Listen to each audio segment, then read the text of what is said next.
தமிழக அரசியலில் கடந்த 10 வருஷமாக அதிகமாக பேசப்பட்ட பெயர்களில் சில பேர் மட்டுமே இருக்கிறாங்க. அந்த பட்டியலில் மிக முக்கியமான பெயராக உருவெடுத்தவர் தான் முன்னாள் IPS அதிகாரியும் முன்னாள் தமிழக பாஜக தலைவருமான அண்ணாமலை. காவல்துறை அதிகாரியாக இருந்தபோது சட்டம், ஒழுங்கு, நேர்மை, துணிச்சல் ஆகியவற்றின் அடையாளமாக பார்க்கப்பட்டவர் இவர்தான். அரசியலுக்குள்ள வந்த பிறகு மிக குறுகிய காலத்திலேயே தமிழக அரசியலின் மிகவும் பேசப்பட்ட தலைவர்களில் ஒருவராகவும் மாறினாருங்க. சமூக வலைதளங்கள்ல கோடிக்கணக்கான பார்வைகள், மேடைகள்ல ஆக்ரோஷமான பேச்சுகள், என் மண் என் மக்கள் யாத்திரை மூலம் உருவான மிகப்பெரிய இமேஜ். 2020 பாஜகவில் இணைஞ்சாரு.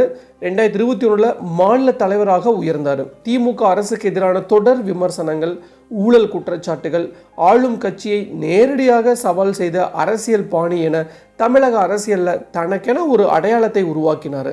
ஆனால் இப்போ எல்லாவற்றையும் தாண்டி ஒரு கேள்வி மட்டும் தமிழக அரசியலில் சுற்றி கொண்டிருக்குதுங்க. அண்ணாமலையின் செல்வாக்கு உண்மையிலேயே வாக்குகளாக மாறுமா அப்படிங்கிறது தான். அதற்கான பதிலை சொல்லக்கூடிய அரசியல் களமாக இப்போ பெருந்திரை இடைத்தேர்தல் பார்க்கப்படுதுங்க. ஒரு பக்கம் புதிய ஆட்சியாக தமிழக வெற்றி கழகம் மற்றும் விஜய் தலைமையிலான கூட்டணி தனது பலத்தை நிரூபிக்க தயாராக இருக்குது. இன்னொரு பக்கம் உடைந்த அதிமுக தங்களுடைய ஆதிக்கத்தை காப்பாற்ற போராடுது. அதே நேரத்தில் தமிழகத்தில் பிஜேபிக்கு தனி அடையாளம் உருவாக்க முடியும் என்று தொடர்ந்து கூறி வரும் அண்ணாமலைக்கு இந்த தேர்தல் ஒரு சாதாரண பை எலெக்ஷன் இல்லைங்க. அவரது முழு பொலிட்டிக்கல் ஃபியூச்சரை தீர்மானிக்கக்கூடிய மிகப்பெரிய ஆசிட் டெஸ்டாக மாறியிருக்கு. இன்னைக்கு நாம் இந்த வீடியோவில் வருகின்ற இடைத்தேர்தலில் அண்ணாமலை அவர்கள் பெருந்துறை தொகுதியில் நிற்க போகிறார் அப்படிங்கிற தகவல் வெளிவந்திருக்கு. ஸோ இதில் முழு விவரத்தை தான் நாம் இன்னைக்கு நம்ம வீடியோவில் பார்க்க போகிறோம். சப்போஸ் பெருந்துறையில் அவர் நின்னார் அப்படின்னா வெற்றி பெற வாய்ப்பு எப்படி இருக்குது, ஜெயக்குமாருடைய பலம் எப்படி இருக்குது, அவர் டிவிகேவோட இணைந்ததுனால ஏதாச்சும் ஓட்டு வங்கி குறையறதுக்கு சான்ஸ் இருக்கா, இல்லை அதிகமாகிறதுக்கு சான்ஸ் இருக்கா. ஸோ இது மாதிரி பல விஷயத்தை தான் நாம் இன்றைக்கி நம்ம வீடியோவில் ஷேர் பண்ண போகிறோம். சப்போஸ் இப்போ தான் ஃபஸ்ட் டைம் நம்ம சேனலுக்கு வரீங்க அப்படின்னா மறக்காமல் நம்ம சேனலை சப்ஸ்கிரைப் பண்ணிருங்க, கூட பெல் ஐக்கனை கிளிக் பண்ணுங்கள்.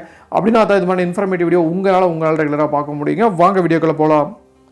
தமிழகத்தில் பாஜக வரலாற்றில் முதன் முறையாக இரட்டை இலக்கு வாக்கு சதவீதத்தை எட்டியதற்கு அண்ணாமலையின் தீவிர களப்பணியே காரணம் அப்படின்ட்டு அவரது ஆதரவாளர்கள் வாதிடுறாங்க. ஆனால் அரசியல் அப்படிங்கிறது வெறும் வளர்ச்சியின் கதை மட்டும் இல்லைங்க. அது முரண்பாடுகள், கூட்டணிகள், அதிகார சமநிலைகள், எதிர்பார்ப்புகள், இன்னும் குறிப்பாக சொல்லணும்னா ஏமாற்றங்களின் கதையும் கூடவே இருக்குது. அதிமுக பாஜக உறவில் ஏற்பட்ட மாற்றங்கள், மாநில தலைவர் பதவியிலிருந்து அண்ணாமலை விலகியது, 2026 தேர்தலில் அவர் போட்டியிடாதது, அதுக்கு பின்னாடி அவரை சுற்றி உருவான அரசியல் அமைதி, இவை அனைத்துமே பார்த்தீங்கன்னா தமிழக அரசியலில் ஒரு பெரிய கேள்வியை எழுப்பியிருக்கு. அண்ணாமலையின் அடுத்த அரசியல் நகர்வு என்ன அப்படின்னு தான் அந்த கேள்வி. இப்போது அந்த கேள்வி இன்னும் பெருசாக மாறியிருக்கு. அண்ணாமலை புதிய அரசியல் கட்சி தொடங்க போகிறாரா, இல்லை புதிய மக்கள் இயக்கத்தை உருவாக்க போகிறாரா என்ற விவாதம் தமிழகம் முழுவதும் பரவி வருதுங்க. கோவையில் ஒட்டப்பட்ட போஸ்டர்கள், ஆதரவாளர்களின் எதிர்பார்ப்புகள், டெல்லி பயணம், 2 நாட்களில் பேசுகிறேன் என்ற அவரது பதில், இன்னும் குறிப்பாக சொல்லணும்னா அவரை சுற்றி உருவாகியுள்ள அரசியல் பரபரப்பு, இவை அனைத்துமே தமிழ்நாட்டில் ஒரு புதிய அரசியல் அத்தியாயம் தொடங்க போகிறதா என்ற கேள்வியை எழுப்பியிருக்கு. சில தகவல்கள் அவர் புதிய கட்சி தொடங்கலாம் அப்படின்ட்டு கூறுகிறாங்க. சில தகவல்கள் முதல்ல மக்கள் இயக்கத்தை தொடங்க பின்னர் அரசியல் முடிவெடுக்கலாம் அப்படின்னு தெரிவிக்கிறாங்க. அதிகாரப்பூர்வ அறிவிப்பு இன்னும் வெளியாகவில்லை அப்படின்னாலும் அரசியல் வட்டாரங்களில் இதுதான் மிகப்பெரிய விவாதமாகவே மாறி இருக்குங்க. தமிழக அரசியலில் சில இடைத்தேர்தல் பார்த்தீங்கன்னா வெறும் ஒரு தொகுதியின் எம்எல்ஏவை தேர்ந்தெடுக்கும் தேர்தலாக மட்டும் இருக்காதுங்க. அந்த தேர்தல் ஒரு தலைவருடைய பொலிட்டிக்கல் ஃபியூச்சரை தீர்மானிக்கும் பரீட்சையாக மாறிவிடுது. இப்போ அப்படிப்பட்ட ஒரு ஆசிட் டெஸ்ட் போல பேசப்பட்ட ஒரு பெயர் தான் அண்ணாமலை அவர்கள். பெருந்துறை இடைத்தேர்தலில் அண்ணாமலை போட்டியிடுவாரா என்ற கேள்வி இப்போ தமிழக அரசியலில் மிகப்பெரிய விவாதமாக மாறியிருக்கு. இதுக்கு காரணம் பார்த்தீங்கன்னா இது சாதாரண பை எலெக்ஷன்லாம் இல்லைங்க. இது பிஜேபியில் அண்ணாமலையின் உண்மையான செல்வாக்கை நிரூபிக்கக்கூடிய பொலிட்டிக்கல் பேட்டில் ஃபீல்டாக பார்க்கப்படுது. 2026 சட்டமன்ற தேர்தலில் டிராமாட்டிக் பொலிட்டிக்கல் ட்விஸ்ட் நிறைந்த தேர்தல்னே சொல்லலாம். எந்த கட்சிக்கும் தனி பெரும்பான்மை கிடைக்கல. அப்படி இருந்தும் டிவிக்கே 108 இடங்களை வெற்றி பெற்று காங்கிரஸ், விடுதலை சிறுத்தைகள், இடதுசாரிகள், IUML உள்ளிட்ட கூட்டணி கட்சிகளின் ஆதரவுடன் ஆட்சியை அமைச்சாங்க. அதுக்கு பின்னாடி விஜய் பெரம்பூர் மற்றும் திருச்சி கிழக்கு ஆகிய 2 தொகுதிகளில் வெற்றி பெற்று சட்டப்படி ஒரு தொகுதியை ராஜினாமா செய்ய வேண்டிய சூழல் உருவாச்சு. இதனால் திருச்சி கிழக்கு இடைத்தேர்தல் உறுதியாச்சுங்க. அதே நேரத்தில் அதிமுக உடைந்தது தமிழக அரசியலில் இன்னொரு பெரிய அதிர்வை ஏற்படுத்துச்சுன்னே சொல்லலாம். சி.வி. சண்முகம், எஸ்.பி. வேலுமணி அணியை சேர்ந்த பல எம்எல்ஏக்கள் டிவிகேக்கு அரசுக்கு ஆதரவு தெரிவிச்சிருக்காங்க. ஆனால் அவங்களுக்கு அமைச்சரவையில் இடம் கிடைக்கவில்லை என்ற அதிருப்தி அதிகரித்த நிலையில் மதுராந்தகம், மரகதம் குமரவேல், பெருந்துறை ஜெயக்குமார், தாராபுரம் சத்யபாமா உள்ளிட்ட எம்எல்ஏக்கள் தங்களுடைய பதவியை ராஜினாமா செய்து டிவிகேல இணைஞ்சிருக்காங்க. ஸோ 3 புதிய பை எலெக்ஷன்களும் வழிவகுத்திருக்குன்னே சொல்லலாம்.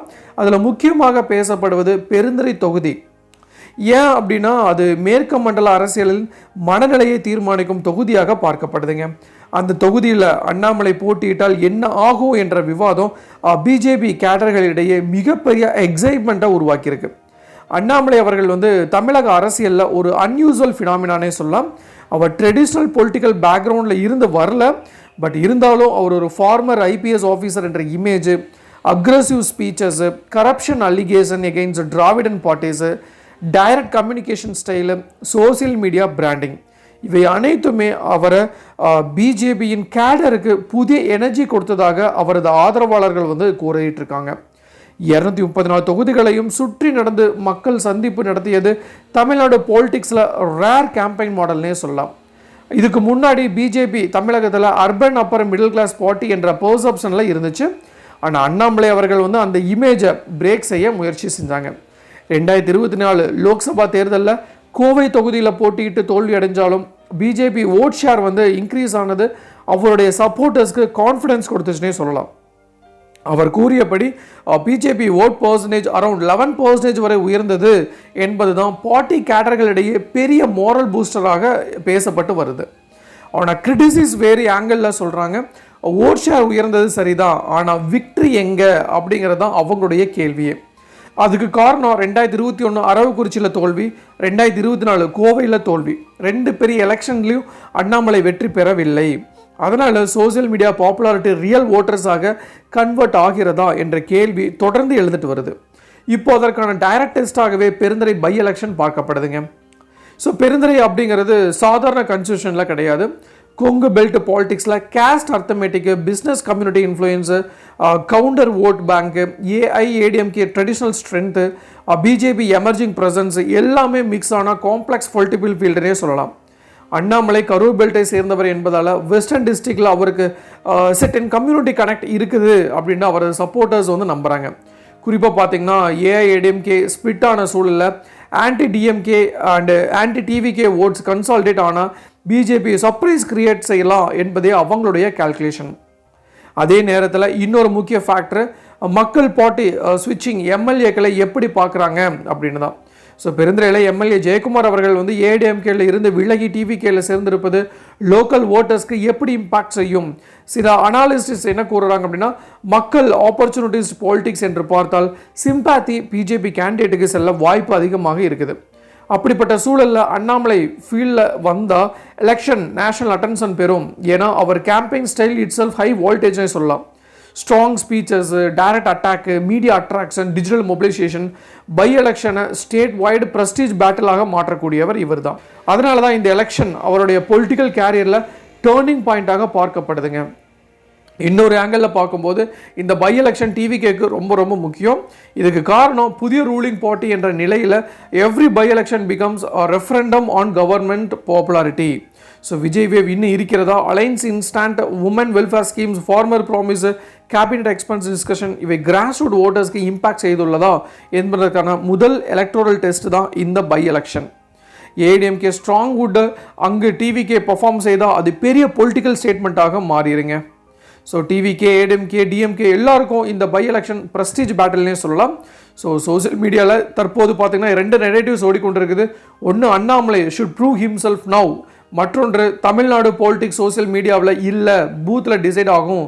இந்த டிபேட் தான் தற்போது தமிழ்நாடு பொலிட்டிக்கல் சர்க்கிளில் டாமினேட் செய்யுதுன்னே சொல்லலாம். வரலாறு பார்த்தால் தமிழகத்தில் பை எலெக்ஷனில் பல பெரிய லீடர்ஸ்க்கு கம்பேக்ட் ஸ்டேஜ் ஆகியிருக்குங்க.